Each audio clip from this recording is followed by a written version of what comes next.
দিয়েছি পেঁয়াজ, শসা, টমেটো, তারপরে খিরে, ধনিয়ার পাতা সবকিছু মিলে একটা সালাদ তৈরি করছি, শাহী সালাদ। স্পেশাল একটা শাহী সালাদ হয়ে তৈরি হয়েছে। যে খাবো হে বুঝবো কি মজা। হ্যাঁ, এখন কারা কারা খাবেন চলে আসেন। কারা কারা খাবেন চলে আসেন আমাদের মাঝে। মানে আমরা এক ব্যাগ বিরিয়ানি পাকাইছি, এক ব্যাগ ইনশাআল্লাহ বিরিয়ানি পাকাইছি, সবাইকে নিয়ে খেতে পারবো।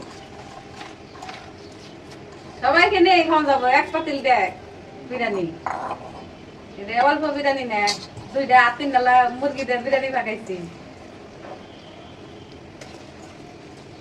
সালাদ হয়ে গেছে গাতই, বিরিয়ানি টিরিয়ানি নিয়ে যায় খাবার বই। এখন সালাদ তো ভালোই, শাহী সালাদ তৈরি করছি সুন্দর করে। যে দেখবো হেরে খাবার মন চাবো। মানুষের মুখে জুস পড়বো, জুস